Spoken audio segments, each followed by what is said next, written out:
저는 올해로 68입니다.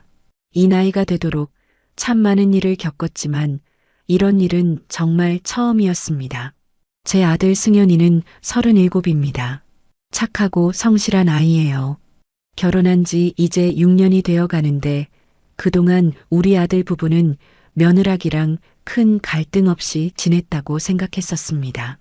처음부터 마음에 쏙 들었던 건 아니지만 아들이 택한 여자니까 부모로서 존중하려고 노력했지요.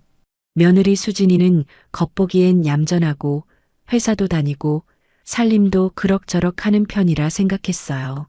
그런데 작년부터 뭔가 이상했습니다. 수진이가 주말마다 혼자 외출을 자주 하기 시작했어요. 예전에는 승현이랑 꼭 붙어 다녔는데 어느 날부턴가 친구 결혼식, 회사 워크숍, 동창 모임 같은 이유로 주말마다 외출을 하더군요. 처음엔 그러려니 했지요. 젊은 사람들끼리 각자의 시간이 필요한가 싶기도 하고 저희 세대처럼 며느리는 집에 있어야 한다는 생각은 버리려고 했으니까요. 하지만 점점 이상해졌습니다. 어느 날은 아들이 저에게 그러더군요. 엄마, 수진이 말이야. 요즘 너무 바빠. 밤늦게 들어오는 날도 많고 핸드폰도 자주 숨기고 다녀. 뭔가 이상해. 저는 그 말을 듣고도 믿지 않았습니다. 그럴 리가 없다고 며느리가 그럴 사람이냐고 말했습니다. 하지만 제 마음 어딘가에는 불안한 감정이 고이기 시작했지요. 그러던 어느 날 큰 충격을 받게 되는 사건이 벌어졌습니다. 아들이 급하게 퇴근하고 집에 돌아왔는데 며느리가 집에 없더랍니다. 아이도 없고 연락도 안 되고 그날 밤 11시가 넘도록 연락이 없었다고 했어요. 결국 다음날 아침에야 돌아온 수진이는 뻔뻔하게 말하더랍니다. 친구가 급하게 아팠어요. 병원에 같이 있었어요. 아들이 묻더랍니다. 병원 진단서 있냐? 무슨 병원이냐? 어떤 친구냐 그랬더니 수진이는 그냥 짜증을 내고 방으로 들어가 버렸대요. 그날 이후 부부 사이는 점점 멀어졌고 아들은 우울해졌고 집안 분위기는 싸늘하게 식어갔습니다. 하지만 이게 끝이 아니었습니다. 2달쯤 뒤였을까요? 며느리가 느닷없이 한 아이를 데리고 집에 들어왔습니다. 5살쯤 돼 보이는 여자아이였습니다. 수진이는 아무렇지 않게 말했어요. 이 아이, 제가 잠시 맡아야 해요. 친구가 사정이 있어서요. 아들이 놀라서 물었지요. 무슨 친구? 애 아빠는 너한테 왜 맡겨? 그런데 수진이는 단호했습니다. 그냥 며칠이면 돼요. 너무 따지지 마요. 엄마도 좀 도와주시고요. 전 그 아이를 처음 보는 순간부터 뭔가 이상하다는 느낌을 받았습니다. 아이가 수진이를 엄마라고 부르더군요. 엄마 배고파. 저는 귀를 의심했습니다. 하지만 며느리는 당황한 기색 하나 없이 그냥 웃으며 말했어요. 그냥 엄마처럼 대해줘서 그래요. 그때부터 제 가슴이 쿵쾅거리기 시작했습니다. 직감이 말해주더군요. 이건 절대 그냥 맡은 아이가 아니다. 이건 며칠 뒤 저는 며느리가 외출한 사이 그 아이와 자연스럽게 대화를 나누며 물었습니다. 아가, 엄마랑 둘이 살았어? 그 아이는 천진난만하게 말했어요. 아니요, 아빠랑 셋이 살았어요. 근데 요즘 아빠는 안 와요. 엄마가 여기 가자고 해서 왔어요. 그 말을 듣고 저는 말문이 막혔습니다. 그날 이후로 저는 조용히 아들을 설득했습니다. 분명히 이상한 일이 벌어지고 있다고, 이건 단순한 친구의 아이가 아니라고. 아들은 반신반의했지만 결국 DNA 검사를 하자고 결심했습니다. 그리고 결과는 충격이었습니다. 그 아이는 제 아들의 친자가 아니었습니다. 그러니까 우리 가족과는 아무런 혈연도 없는 아이였던 겁니다. 그런데도 며느리는 그 아이를 우리 집에 데려와 며느리 행세를 시키고 아들에게 이 아이의 양육비를 요구했던 겁니다. 그 후 밝혀진 사실은 더욱 충격적이었습니다. 수진이는 결혼 생활 도중 외도 중이었습니다. 그 남자와 동거까지 했고 그 남자의 아이를 낳았다는 겁니다. 그러면서도 우리 아들한테는 아무 말 없이 아이를 데려와 맡은 것처럼 연기한 것이었습니다. 그리고 이혼 이야기가 나오자 그제야 말했습니다. 어차피 승현 씨는 애도 없잖아요. 이 아이는 내가 키울 거예요. 그리고 그동안 정 들었으니까 양육비는 주셔야죠. 법적으로도 그렇게 되어 있어요. 그 말을 듣는 순간 저는 손이 부들부들 떨렸습니다. 며느리가 이토록 뻔뻔할 수 있다니. 자기 바람으로 낳은 아이를 데려와 남의 피부치처럼 들이밀고 양육비까지 청구하다니요.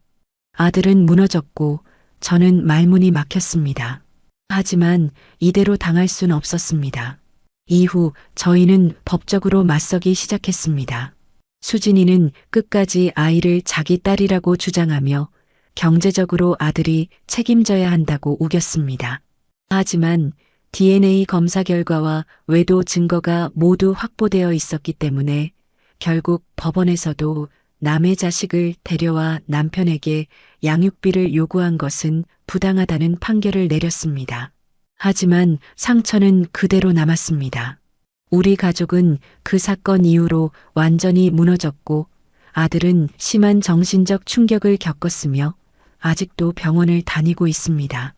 이 일이 있기 전까지만 해도 저는 사람을 너무 쉽게 믿는 게 죄는 아니라고 생각했습니다. 하지만 이제는 압니다.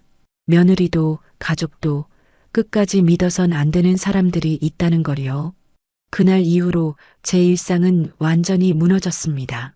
하루가 멀다 하고 아들은 방 안에 틀어박혀 나오질 않았고 밥도 제대로 못 먹는 날이 더 많아졌습니다.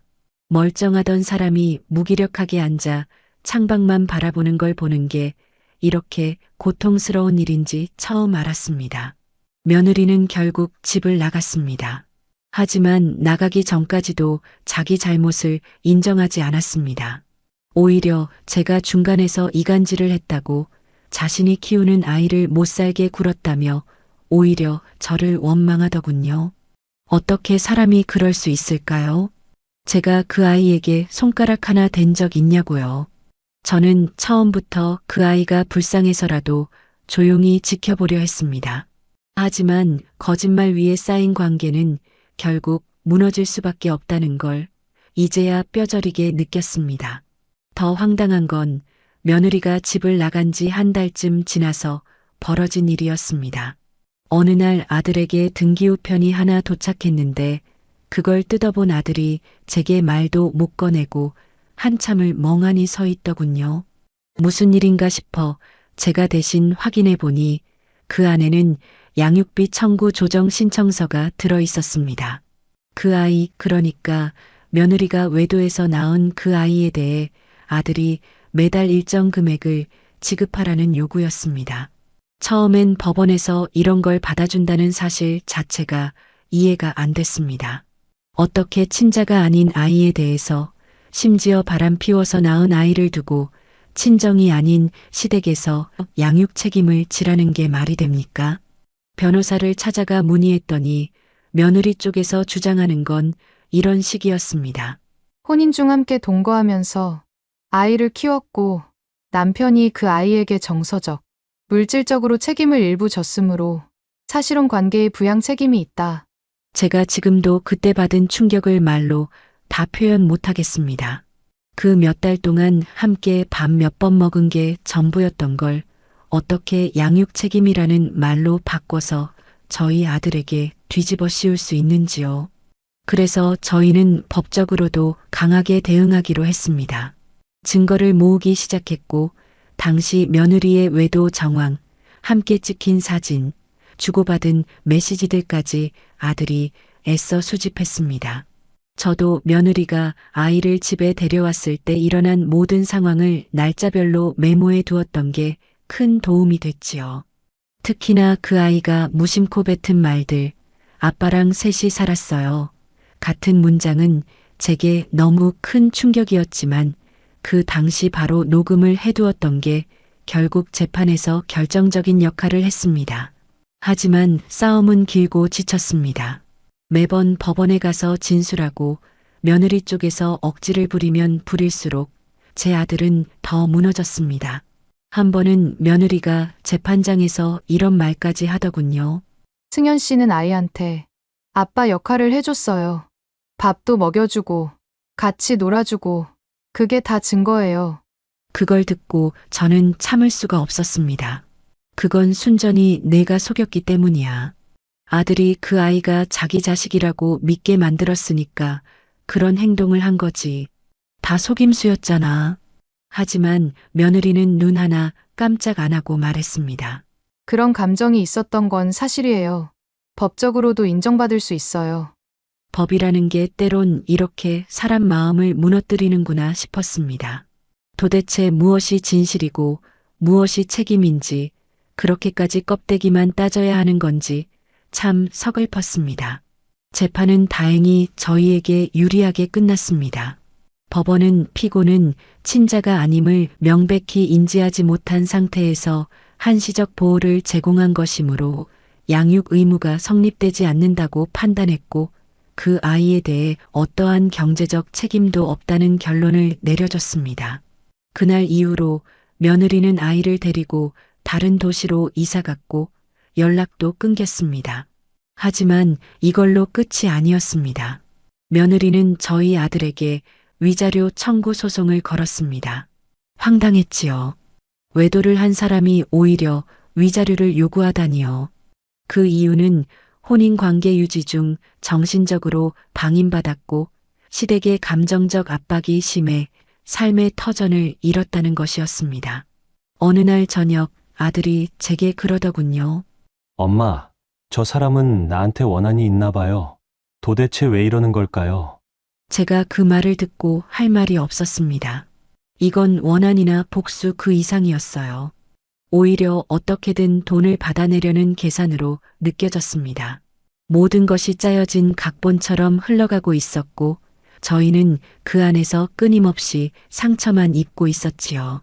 하지만 그 와중에도 제가 참을 수 없었던 건 손자라고 믿었던 아이의 얼굴이었습니다.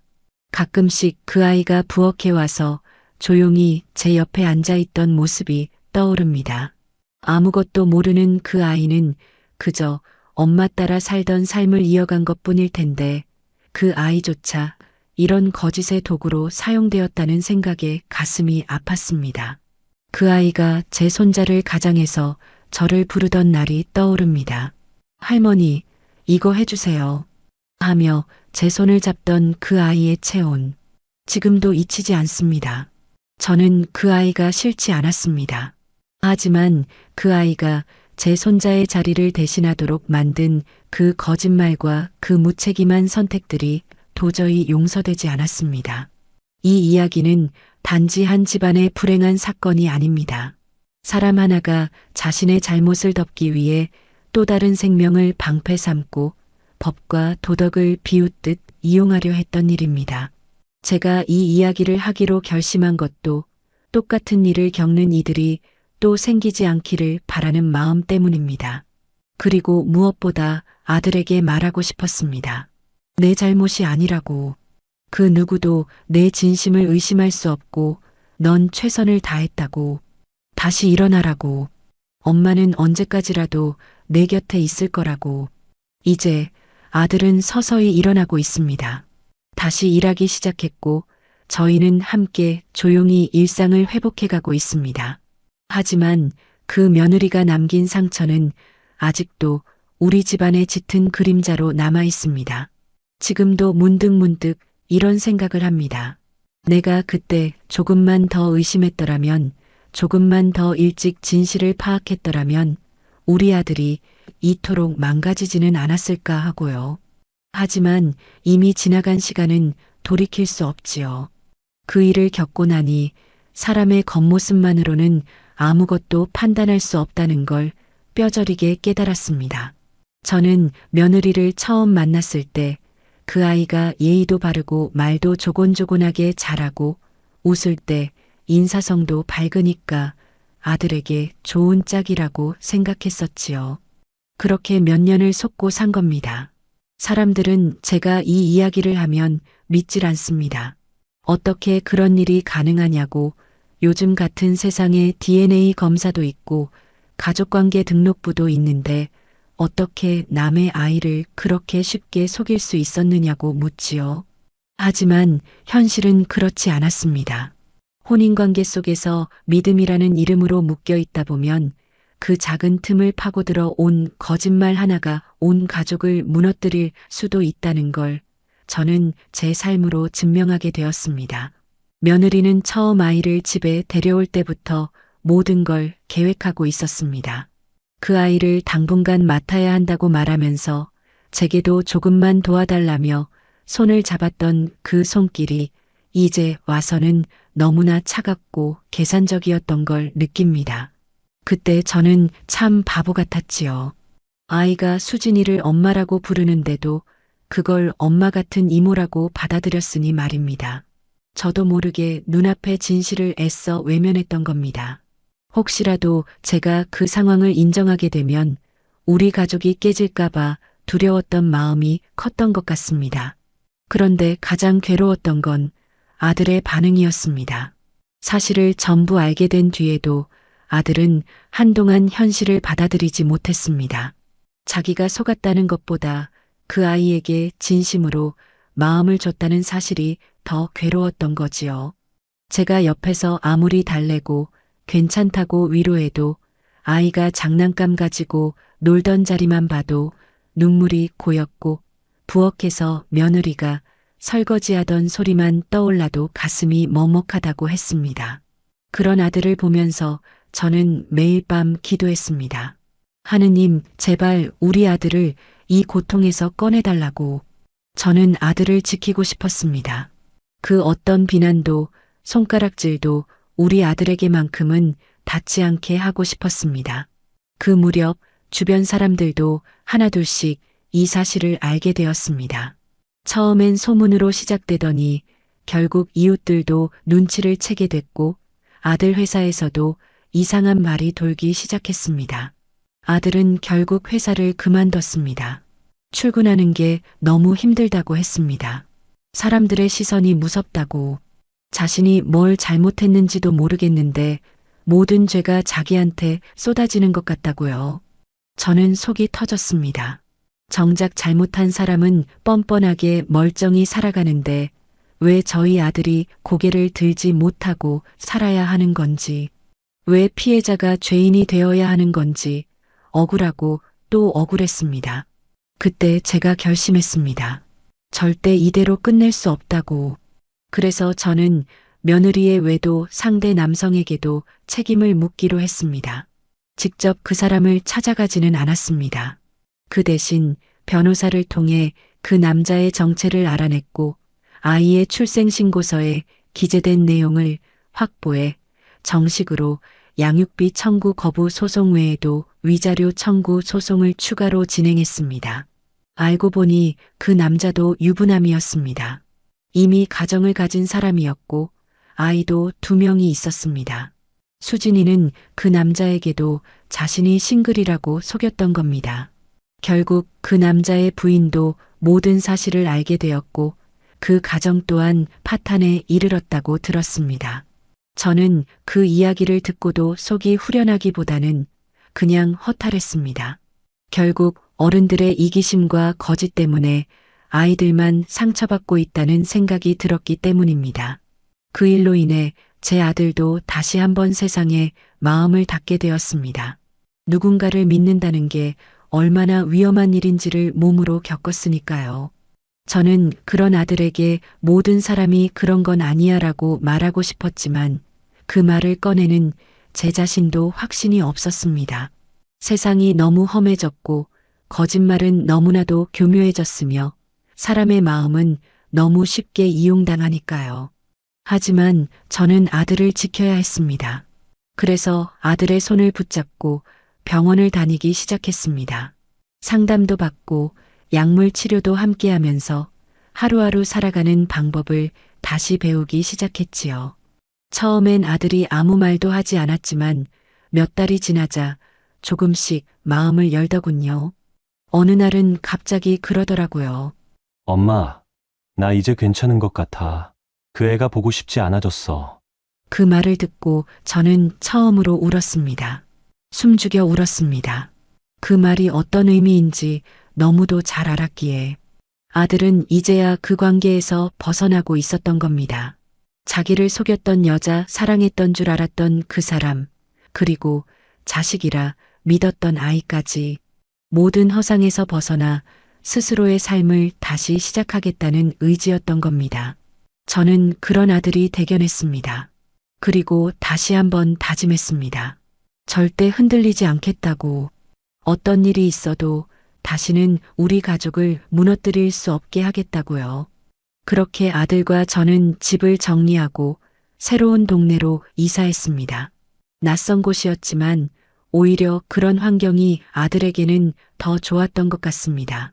새로운 동네, 새로운 공기, 새로운 사람들 속에서 아들은 점점 웃음을 되찾아갔습니다. 저도 다시 집안을 가꾸기 시작했고 마당에 꽃을 심고 작은 텃밭을 만들며 하루하루를 바쁘게 살아갔습니다. 하지만 가끔씩, 아주 가끔씩 며느리의 소식이 들려옵니다. 어디선가 지내고 있다는 말, 그 아이는 여전히 자라고 있다는 말, 그리고 또 다른 남자와 동거 중이라는 말. 그런 소식이 들릴 때마다 제 마음은 복잡합니다. 분노보다는 허탈함이, 미움보다는 연민이 더 커진다고 할까요? 그 아이는 지금 어디서 어떻게 살고 있을까요? 자기가 왜 그렇게 이사를 다녔는지, 왜 엄마가 자꾸 남자를 바꾸는지 알기는 할까요? 그 순수한 눈망울로 저를 바라보던 그 아이는 이제 어느새 초등학생이 되었을 겁니다. 아무 죄도 없이 세상의 복잡한 이면을 너무 일찍 알아버린 그 아이의 삶이 앞으로라도 평온하길 저는 진심으로 바랍니다. 아무리 그래도 그 아이는 제 손자의 자리를 대신하려 했던 생명이고 제가 잠시나마 끌어안았던 존재니까요. 그 아이를 떠올릴 때마다 제 마음 한구석엔 죄책감 같은 게 남아 있습니다. 아이는 아무 잘못이 없었는데 어른들의 잘못 때문에 너무 많은 상처를 받았겠지요. 그 어린 마음에 나는 왜 자꾸 이 집 저 집 옮겨 다녀야 하지? 나는 누구의 자식이지? 하는 물음이 자리 잡게 되었을 생각을 하면 가슴이 미어집니다. 제가 아직도 기억하는 건 그 아이가 어느 날 제게 물었던 말입니다. 할머니, 나는 여기서 계속 살아도 돼요? 그 말이 얼마나 천진하고도 절절했는지 모릅니다. 저는 그때 그럼 당연하지. 여기 내 방도 있으니까 하고 말했지만 그 말이 결국 거짓이 되어버렸습니다. 저는 그 아이를 지켜주지 못했습니다. 진실을 알게 된 이후엔 어른으로서 해줄 수 있는 게 아무것도 없었습니다. 아이의 친부도 친조부모도 아닌 제가 무슨 자격으로 그 아이의 삶을 논하겠습니까? 그저 멀리서 조용히 잘 살기를 기도할 뿐입니다. 그렇게 시간이 지나고 아들도 다시 일자리를 찾게 되었습니다. 처음엔 단순한 계약직부터 시작했지만 사람들과 어울리는 방법을 다시 배우고 스스로를 일으켜 세우기 위해 안간힘을 쓰는 모습이 정말 안쓰러우면서도 자랑스러웠습니다. 나중엔 정규직 제안도 받고 다시 사회 속으로 스며들었습니다. 하지만 과거의 상처는 쉽게 지워지지 않았습니다. 특히 결혼에 대한 두려움은 아직도 아들의 삶을 움켜쥐고 있습니다. 주변에서 좋은 사람 소개해주겠다고 해도 아들은 고개를 절레절레 흔듭니다. 엄마, 난 다시는 누굴 믿을 자신이 없어요. 그 말을 들을 때마다 저는 뭐라고 위로해야 할지 모르겠습니다. 사람과 사람 사이의 신뢰가 얼마나 소중한 건지, 또 그것이 얼마나 쉽게 무너질 수 있는지도 우리는 너무 뼈아프게 배웠습니다. 그래서 저는 아들에게 서두르지 말라고 말해줍니다. 지금은 그저 마음을 회복하는 데 집중하라고. 시간이 지나면 언젠가 누군가 다시 그 마음을 열게 해줄 사람이 나타날지도 모른다고요. 그러는 사이 저는 어느덧 이른을 바라보는 나이가 되었습니다. 젊을 땐 이런 고통이 올 줄 몰랐습니다. 며느리 하나 잘못 들인 게 이렇게까지 집안을 휘젓고 아들의 인생까지 흔들 줄은 꿈에도 몰랐습니다. 주변에서도 그런 얘기를 합니다. 그래도 자식은 결혼 잘해야 돼. 그게 제일 중요해. 그 말이 그저 남 얘기 같지 않습니다. 하지만 저는 이제 그런 조언조차 조심스럽게 하게 됩니다. 누구도 결혼을 시작할 땐 불행을 예상하지 않지요. 모두가 사랑이라고 믿고 시작합니다. 하지만 시간이 지나고 진심이 검증될 때 그 사람의 본 모습이 드러나기 마련입니다. 그 며느리는 처음엔 정말 괜찮은 사람이었습니다. 겉으로 보기엔 그랬습니다. 집안일도 어느 정도 했고 인사도 잘했고 아들과도 다정해 보였습니다. 하지만 그 속에는 속임수와 계산이 숨어 있었습니다. 시간이 지나자 그녀의 본심이 드러났고 그건 돌이킬 수 없는 배신이었습니다. 아직도 저는 가끔 묻습니다.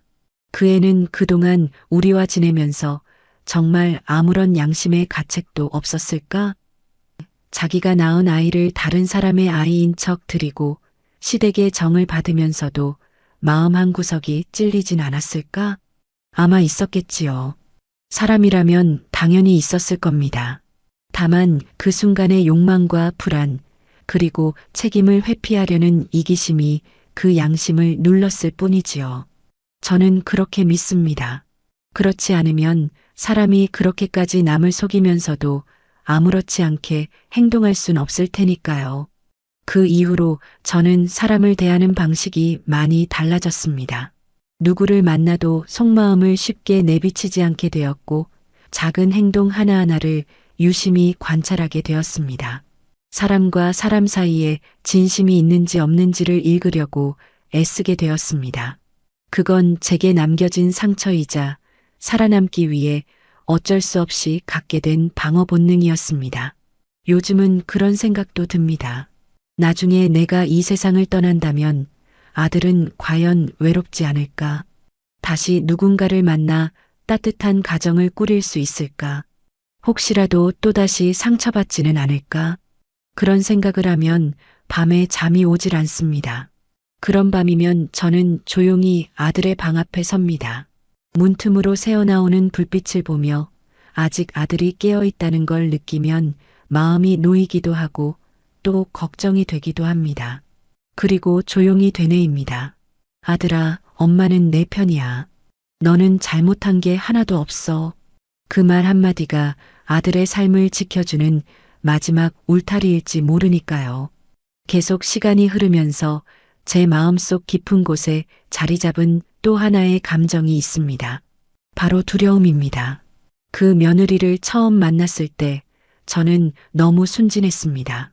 아들의 선택이니까 믿어줘야지. 요즘 젊은 사람들끼리는 자유로운 관계가 당연하다는 생각에 구시대적인 시어머니가 되지 않기 위해 애썼습니다. 그게 제 아들을 더 힘들게 만들었단 걸 나중에야 알게 됐습니다. 사실 처음부터 이상한 낌새는 있었습니다. 결혼 전부터 수진이는 아들에게 집 문제를 유난히 집요하게 물었고 저희가 어떤 자산을 가지고 있는지 저희 부부의 연금 상황까지도 캐물으려 하더군요. 처음엔 그냥 경제적으로 준비된 결혼을 원하는가 보다 했는데 지금 와서 돌이켜보면 그게 다 계산이었던 겁니다. 혼인 자체가 목적이 아니라 안정적인 생활을 손쉽게 얻기 위한 수단이었다는 생각이 들었습니다.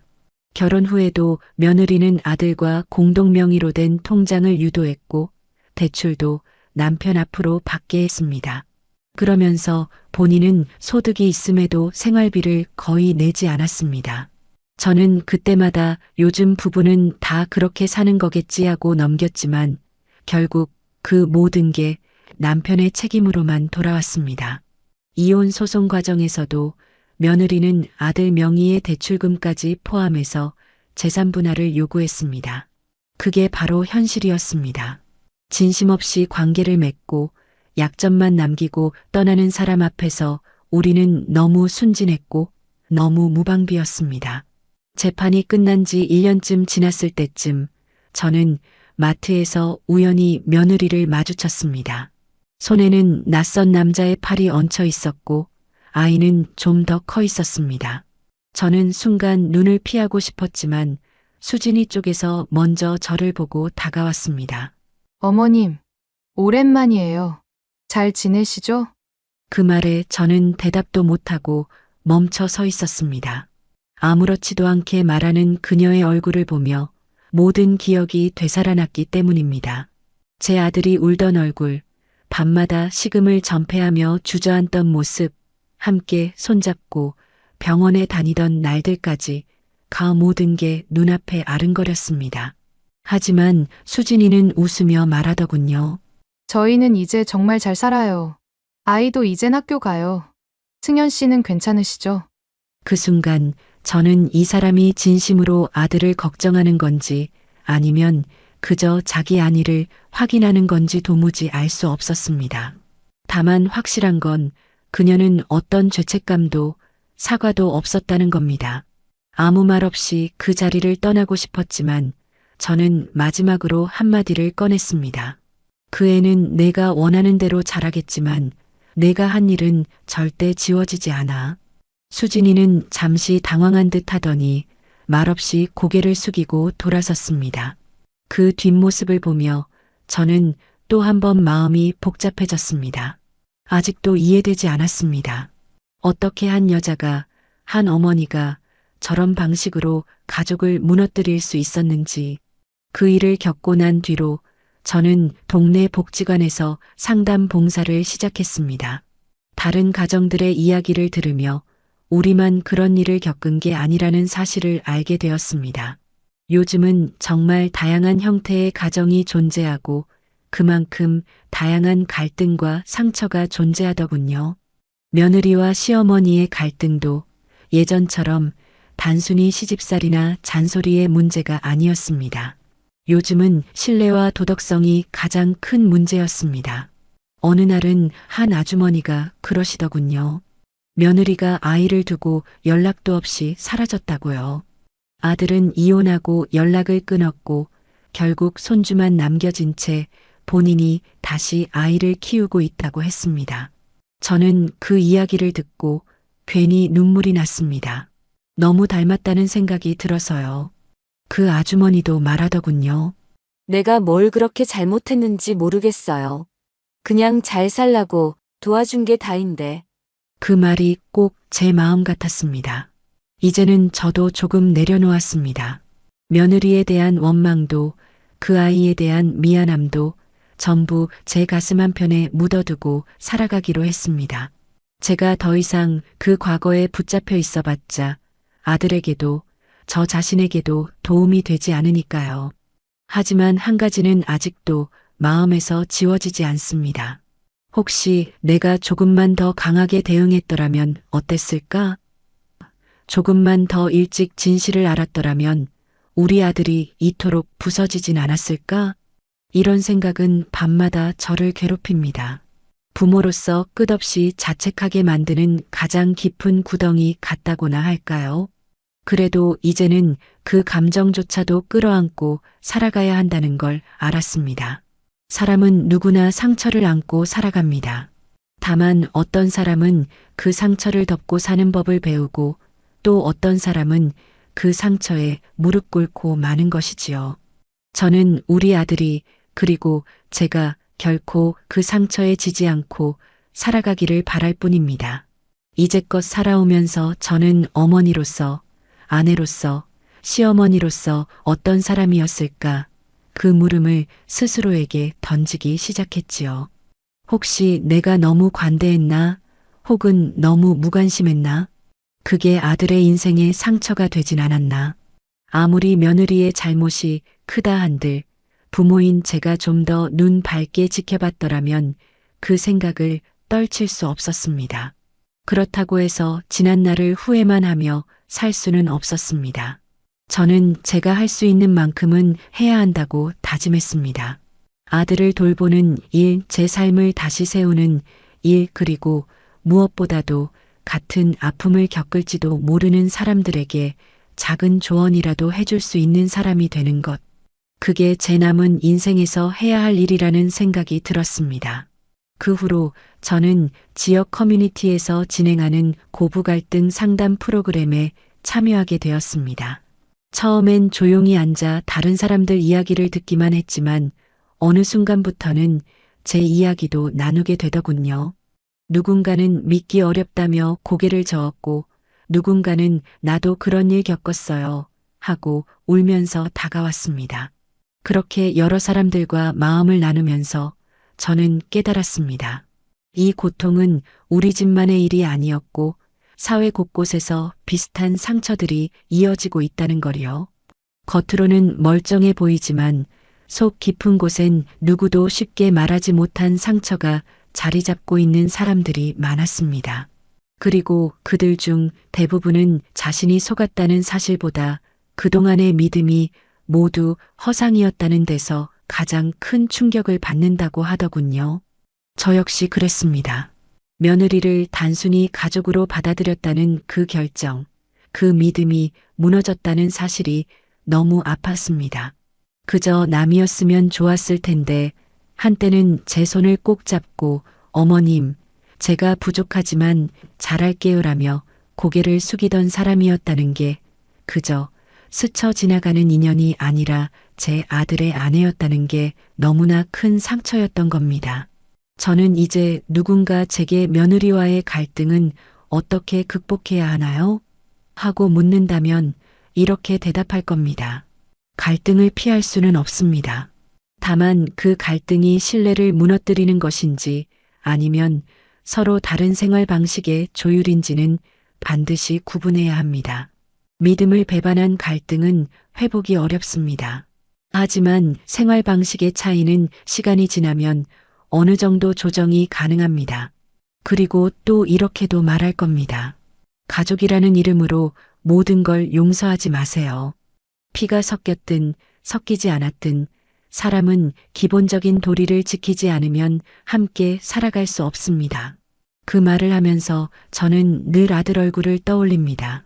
상처받은 만큼 다시 일어서려 했던 그 아이, 한번 주저앉았다가도 다시 고개를 들고 출근길에 나섰던 그 아들. 어느 날은 정장을 입고 나서는 아들의 등을 보며 울컥한 적도 있었습니다. 저 혼자 주방에 서서 그래, 잘했다. 우리 아들 잘 가고 있구나. 속으로 수없이 되뇌었습니다. 그런 아들에게 저는 더는 과거를 말하지 않으려 합니다. 이제는 미래를 얘기하고 싶습니다.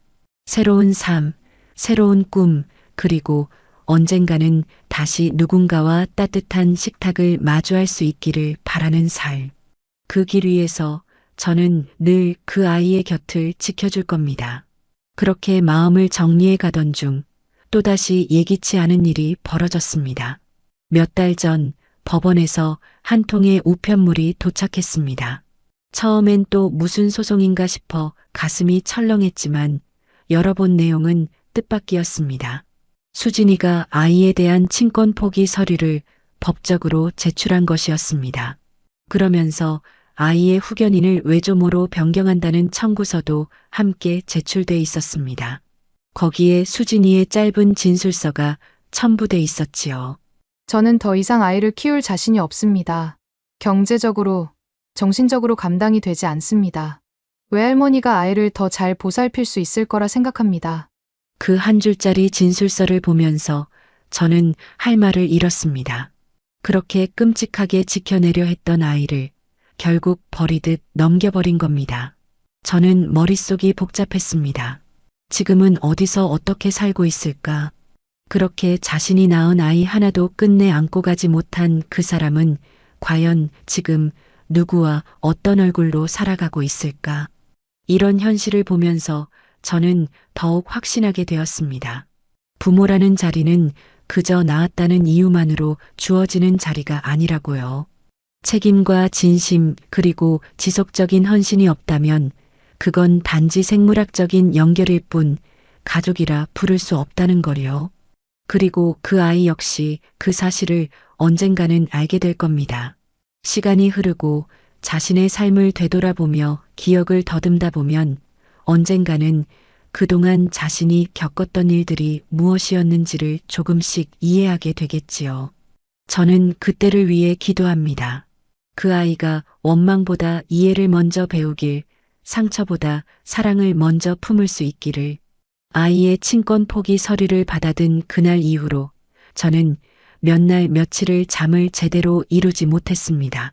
아무리 수진이와의 인연이 끊어졌다고는 하나 그 아이만큼은 결국 우리 가족의 기억 속에 남아버린 존재였으니까요. 한때는 제 무릎에서 낮잠을 자고 아들과 함께 놀이터에서 손잡고 뛰놀던 그 아이가 이제는 외할머니 품으로 완전히 넘어갔다는 현실이 왠지 모르게 허전하게 느껴졌습니다. 아들도 말은 없었지만 그 소식을 듣고 한동안 말수가 줄었습니다. 전에는 출근 전에 엄마 다녀오겠습니다 하던 인사도 어느 날부터인가 눈빛으로만 건네고 나가더군요.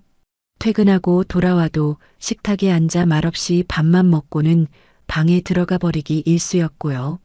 그런 모습을 보면서 저는 아무 말도 하지 못했습니다. 혹시라도 다시 그 아이를 떠올리게 될까봐 또다시 마음을 무너뜨릴까봐요. 하지만 며칠 후 아들이 제게 조용히 말을 꺼냈습니다.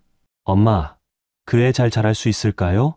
그 한마디에 제 가슴이 내려앉았습니다. 아직도 그 아이를 마음 한구석에 담고 있었다는 걸 느꼈기 때문입니다. 아들은 속으로 얼마나 자책하고 있었을까요?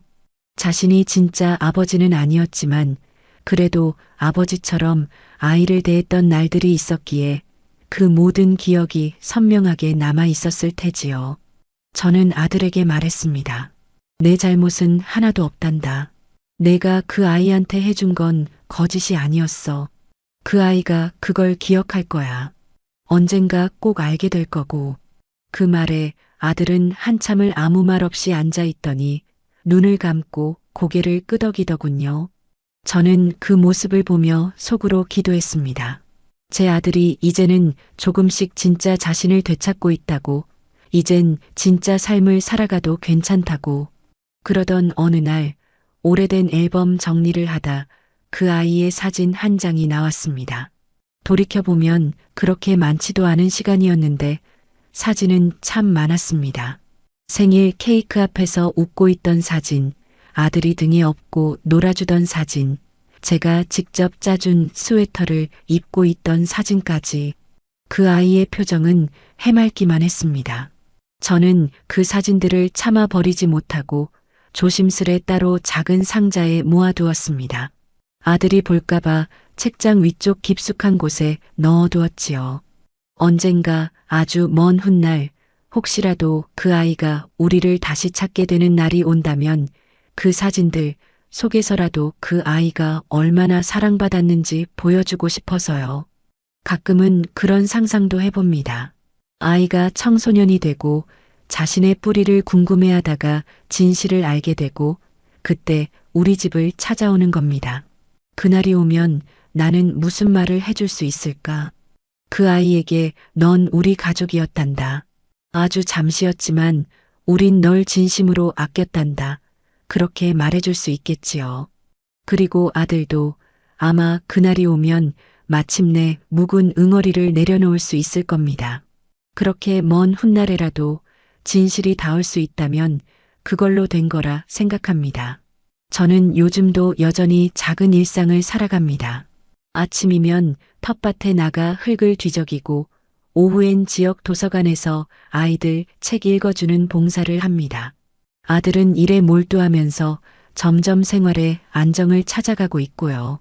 아직 마음속 깊은 상처가 다 아문 건 아니지만 그래도 흘러가는 시간 속에서 조금씩 아주 조금씩 삶은 다시 제자리로 돌아오고 있습니다.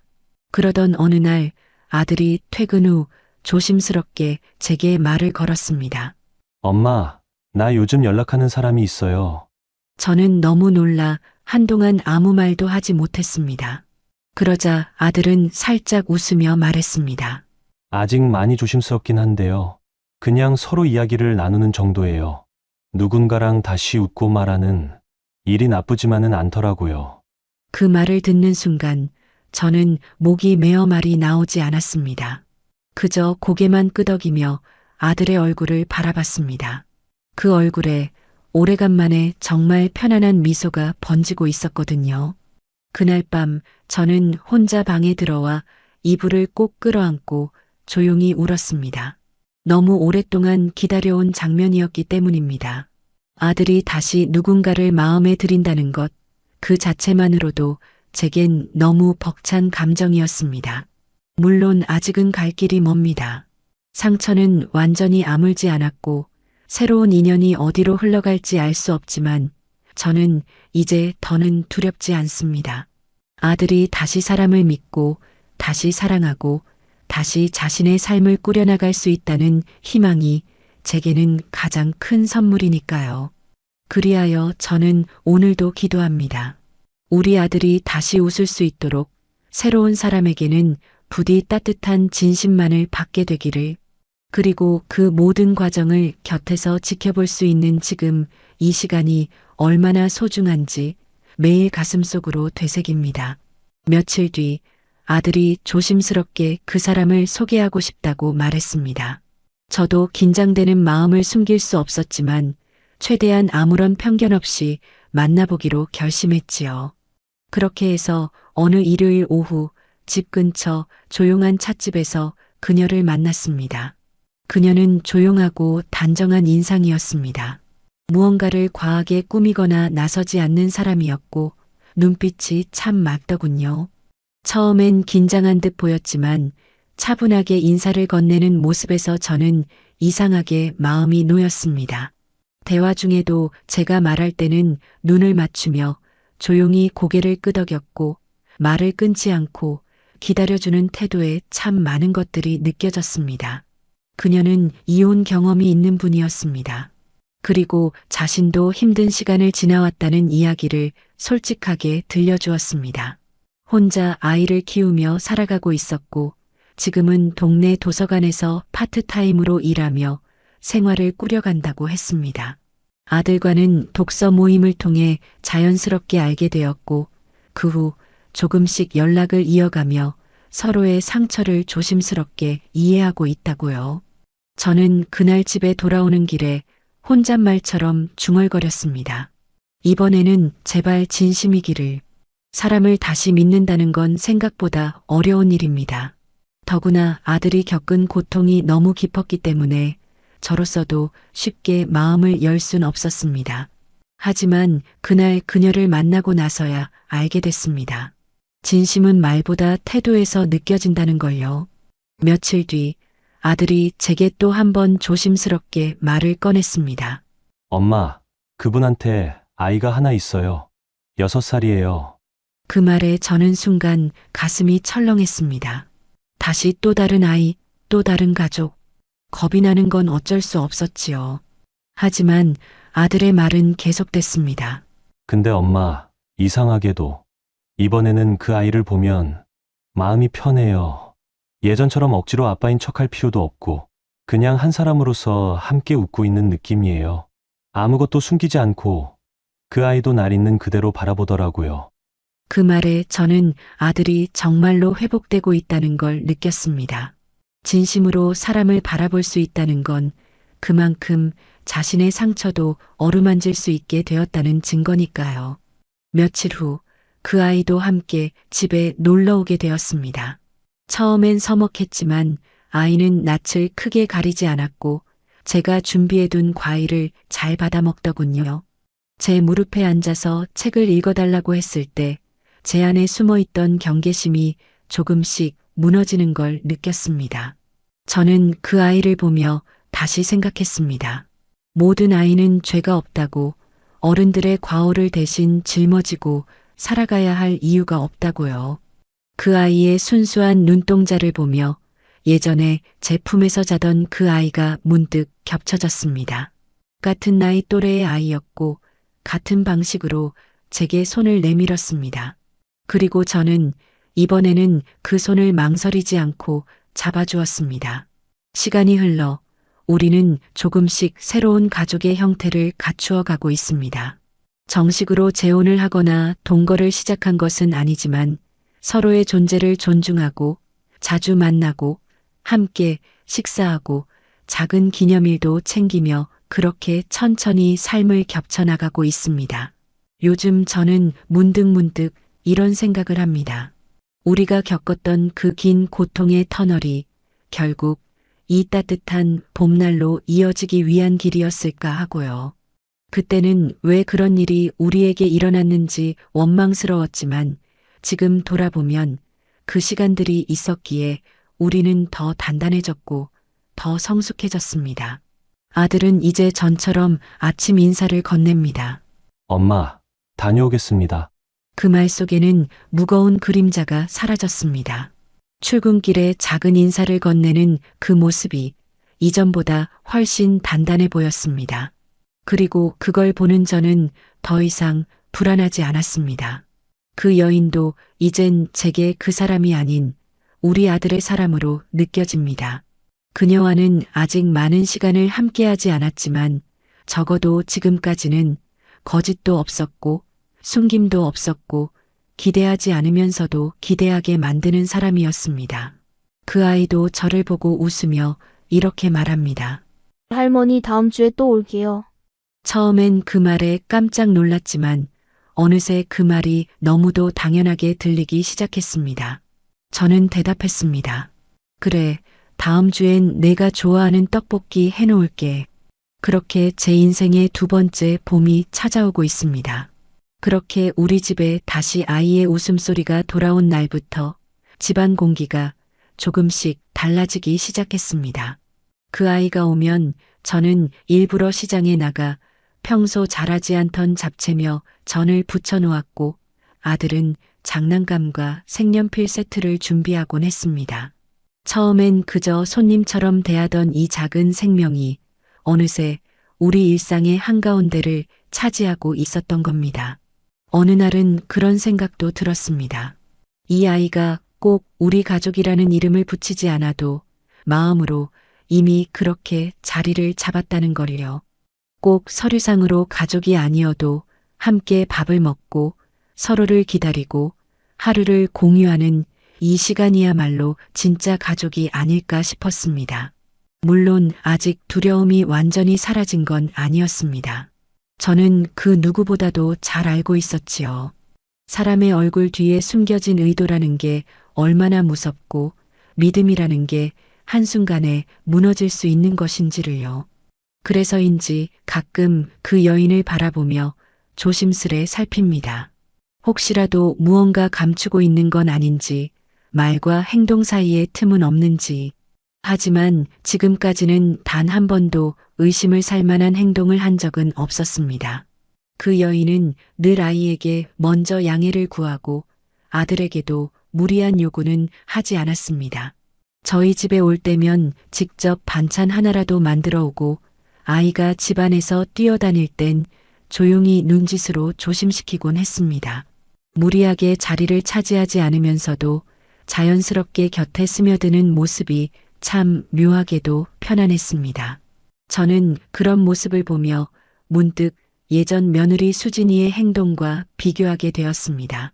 수진이는 집에 처음 들어올 때부터 내가 이 집의 주인이 되어야 한다는 듯한 태도가 강했습니다.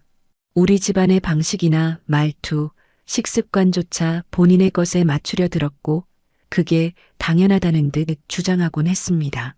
그때는 몰랐습니다. 그게 얼마나 자기 중심적인 행동이었는지를요.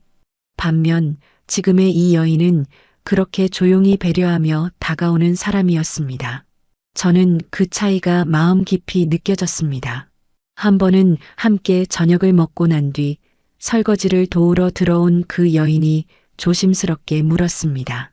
어머님, 혹시 제가 아이와 함께 오면 너무 부담스러우신 건 아니신가요? 저는 그 말을 듣고 순간 가슴이 뭉클했습니다. 그렇게 묻는 것 자체가 감사했기 때문이지요. 그래서 저는 조용히 손을 잡아주며 말했습니다. 부담이 아니라 고마워요. 우리가 다시 누군가를 믿게 될 줄 몰랐거든요. 그녀는 고개를 숙이고 한참을 말이 없더니 눈시울이 붉어져 있더군요. 그 순간 저는 확신했습니다. 이 사람은 적어도 거짓말을 입에 담는 사람이 아니라는 거요. 시간이 지나면서 그 아이는 자연스럽게 저를 할머니라고 부르기 시작했습니다. 아무도 그렇게 시킨 적 없었습니다. 그 아이가 스스로 그렇게 불렀습니다. 처음엔 조심스레 할머니 이거 해줘요 하더니 나중에는 할머니 나 이거 알아 하며 제품으로 뛰어드는 날도 많아졌습니다. 그럴 때마다 저는 가슴 한켠이 따뜻해졌다가도 저도 모르게 긴장하게 됩니다. 너무 정을 주면 또다시 떠나가 버릴까봐 또 한 번 상처를 받을까봐요. 하지만 그럼에도 저는 마음을 닫지 않기로 했습니다. 이전의 두려움이 지금의 따뜻함을 막아서는 안 된다는 걸 이제는 알기 때문입니다. 아들도 그런 저의 마음을 느끼고 있는 듯 했습니다. 어느 날은 퇴근 후 제게 이런 말을 하더군요. 엄마, 내가 누굴 다시 만나는 게 엄마한테 짐이 되는 건 아닐까 걱정했어요. 근데 이렇게 아이가 엄마한테 안기고 엄마가 웃는 걸 보니까 정말 다행이라는 생각이 들어요. 그 말을 들으며 저는 아들을 바라봤습니다. 상처를 딛고 이만큼 자란 사람의 눈빛이었습니다. 과거엔 그저 조용히 눈을 피하던 그 눈이 이제는 앞을 향해 또렷하게 응시하고 있었습니다. 그리고 그 옆에는 이제 또 한 사람의 삶이 자리 잡고 있었지요. 언젠가부터 저는 아침마다 집 앞 작은 마당에 화분을 하나둘 늘려놓기 시작했습니다. 아이가 오면 함께 물을 주고 새싹이 올라오면 함께 기뻐하는 그런 소소한 일상이 쌓여갔습니다. 저는 그 안에서 다시 살아가는 법을 배우고 있습니다. 시간은 멈추지 않았고 우리 가족도 그렇게 조금씩 앞으로 나아가고 있습니다. 그렇게 계절이 한번 바뀌고 마당에 심어놓았던 국화가 꽃을 피울 즈음이었습니다. 아이는 어느덧 우리 집에 오는 날이면 스스로 현관문을 열고 할머니 저 왔어요. 하고 밝게 인사할 만큼 익숙해졌고 저는 그 아이가 뛰어드는 발소리만 들어도 웃음이 절로 나올 만큼 마음을 열게 되었습니다. 그러던 어느 날 아이가 저녁을 먹다가 조용히 물었습니다. 할머니가 내 진짜 할머니예요? 그 질문에 저는 젓가락을 들고 한참을 움직이지 못했습니다. 아이의 눈은 너무도 진지했고 작지만 단단하게 열린 입술 사이로 나오는 그 한마디가 제 가슴을 콕 찔렀습니다. 저는 조심스럽게 대답했습니다. 할머니는 내가 여기 와서 웃을 때마다, 같이 밥 먹을 때마다, 내가 손 잡아줄 때마다, 그때마다 진짜 할머니가 된단다. 아이의 눈망울이 동그랗게 커지더니 이내 작게 웃음을 터뜨리며 고개를 끄덕였습니다. 그럼 이제 나 진짜 여기 가족이에요? 저는 아무 대답도 하지 않고 아이 머리를 가만히 쓰다듬어 주었습니다. 아무것도 확정할 수 없는 관계일지라도 진심이 쌓이면 피보다 깊은 인연이 만들어진다는 걸 저는 그날 아이에게 배웠습니다. 그 후로 저는 더 이상 그 아이를 조심스럽게 대하지 않았습니다. 손을 잡을 때도, 장난감을 정리할 때도, 아이와 마주 앉아 그림책을 읽을 때도, 이제는 언제까지 함께할 수 있을까 하는 생각을 내려놓기로 했습니다. 지금 이 순간을 함께하고 있다는 사실만으로 충분하다는 걸 알게 되었으니까요. 그 아이의 엄마 그러니까 아들이 새로 사귀게 된 그 여인도 그 점을 누구보다도 잘 알고 있었습니다. 그녀는 단 한 번도 가족이 되어주세요라는 말을 하지 않았습니다. 그 대신 늘 어머님, 불편하신 건 없으세요? 혹시 저 때문에 마음 상하신 거 있으시면 꼭 말씀해 주세요. 하고 조심스럽게 다가왔습니다. 그런 진심이 오히려 더 신뢰를 주었습니다. 그렇게 우리의 관계는 어느새 명칭 없이도 가족이라 불릴 수 있는 모습을 닮아갔습니다. 누구 하나 억지로 만든 자리는 없었고 서로를 조심스럽게 존중하며 마음을 주고받았습니다. 시간이 흘러 설이 다가오자 아들은 조심스럽게 말했습니다. 엄마, 이번 설에 그 사람과 아이랑 같이 와도 될까요? 그냥 우리끼리 조용히 밥만 먹고 가려고요. 그 말에 저는 미소 지으며 고개를 끄덕였습니다. 설인데 가족끼리 밥을 먹어야지. 당연히 와야지. 그리고 설 당일 아침 저는 평소보다 더 일찍 일어나 부엌에서 전을 부치고 나물을 무치고 탕국을 끓였습니다. 아들이 좋아하는 잡채도 듬뿍 만들고 아이를 위해 동그랑땡은 작고 귀엽게 빚어놨습니다. 점심 무렵 초인종이 울렸고 문을 열자 익숙한 얼굴들이 차례로 들어섰습니다. 그 여인은 정갈하게 차려입고 아이 손을 꼭 붙잡은 채 들어섰고 아이는 두 손을 가지런히 모은 채 인사했습니다. 할머니 새해 복 많이 받으세요. 저는 그 모습을 보며 두 손을 내밀어 아이를 꼭 안아주었습니다. 그래, 너도 복 많이 받아라. 우리 예쁜 손주. 그 말이 제 입에서 자연스럽게 나왔을 때 저는 순간 멈칫했지만 이미 너무 늦은 뒤였습니다. 그런데 의외로 아무도 놀라지 않았고 오히려 아들은 미소를 지었고 여인은 작게 고개를 숙이며 눈을 떴습니다. 그리고 아이는 그 말이 마냥 기쁜 듯 팔을 벌려 제 목에 와락 안겼습니다. 그 순간 저는 알았습니다. 우리가 이토록 긴 시간을 돌고 돌아 마침내 이 자리에 함께 앉아 있다는 것, 그 자체가 기적이라는 거요. 밥상 앞에 앉은 우리는 비로소 하나의 가족처럼 웃고 있었습니다. 수많은 상처와 오해, 아픔과 후회를 딛고도 다시 따뜻한 온기를 나눌 수 있다는 것. 그것이야말로 가장 큰 회복이자 가장 값진 용서라는 걸 그날 저는 온몸으로 느꼈습니다. 그날 밤 아들이 설거지를 마친 뒤 조용히 제 방으로 들어왔습니다. 손에는 작은 봉투 하나가 들려 있었습니다. 그 안엔 짧은 손편지와 함께 손목에 찰 수 있는 작은 실팔찌가 들어 있었습니다. 아이가 직접 엮었다고 하더군요. 편지에는 이렇게 적혀 있었습니다. 할머니 내가 웃을 수 있는 이유는 할머니 덕분이에요. 나도 할머니처럼 좋은 사람이 될게요. 그 한 줄을 읽고 저는 아무 소리도 내지 못한 채 그 작은 팔찌를 가슴에 꼭 안았습니다. 그렇게 또 한 번 제 마음에 오래된 상처 하나가 소리 없이 덮여졌습니다. 그날 밤 저는 한참을 잠들지 못했습니다. 아이의 편지 한 줄이 자꾸만 가슴속을 맴돌았습니다. 할머니 덕분에 웃어요. 그 짧은 문장이 지난 수년간 제 삶을 관통한 고통과 분노, 눈물과 후회의 무게를 단숨에 덜어주는 듯 했습니다. 저는 오래도록 자신을 탓했습니다. 왜 그렇게 며느리를 믿었을까? 왜 일찍 눈치채지 못했을까? 왜 아들의 삶이 망가지도록 방관했을까?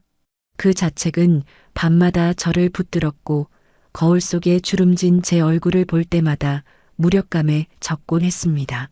하지만 이제는 조금씩 알게 되었습니다.